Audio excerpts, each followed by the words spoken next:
C'est pas enfin, tu l'as déjà vécu il y a quasiment 10 jours, ce départ, donc il te dit au revoir à tout le monde, les derniers appels. Voilà, donc c'est pas évident. Et puis justement, du coup, voilà, t'as envie que ça se termine et t'as envie de te retrouver en mer, quoi. Donc voilà, en même temps, je sais que ça va pas être simple. Ce que j'ai vécu il y a 10 jours, c'est aussi la même chose que je vais avoir là dans les 2-3 jours. C'est-à-dire que il y a un front avec du vent à passer, il y a du vent fort au portant derrière, il y a des alizés qui ne sont pas établis, donc voilà, j'ai pas c'est pas parce que je pars plus tard que ça va être plus facile.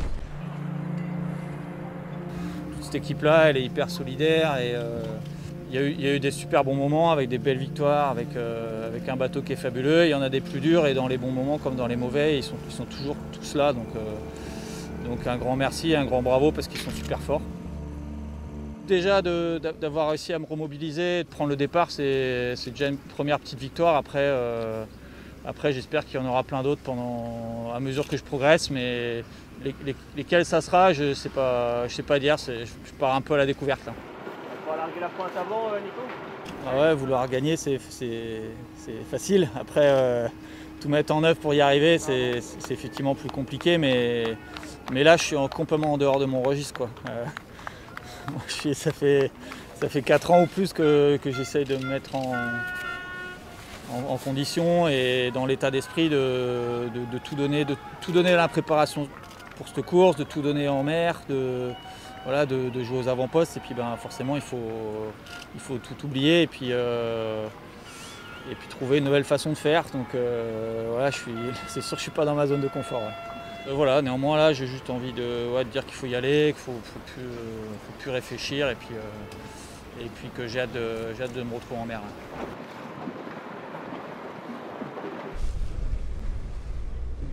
Et voilà. Je ne sais pas si vous la voyez cette image, moi je la trouve très belle avec la ville en fond. Cette ville qui est devenue aujourd'hui, c'est fou, mais je l'entendais en Australie il y a 2 ans quand j'étais en Tasmanie.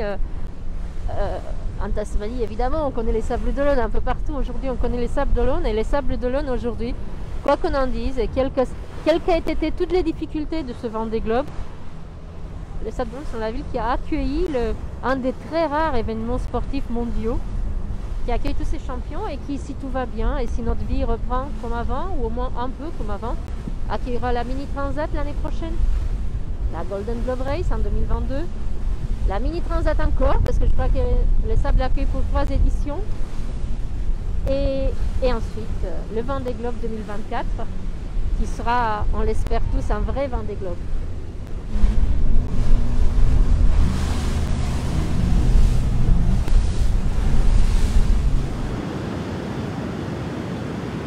J'ai profité du beau temps et surtout du départ de Jérémy. Je suis venu voir le départ de Jérémy Bayou. Comme on habite juste à côté, là, avec le temps, il fallait absolument être présente. C'est un peu triste pour lui d'avoir dû regagner le port des Sables.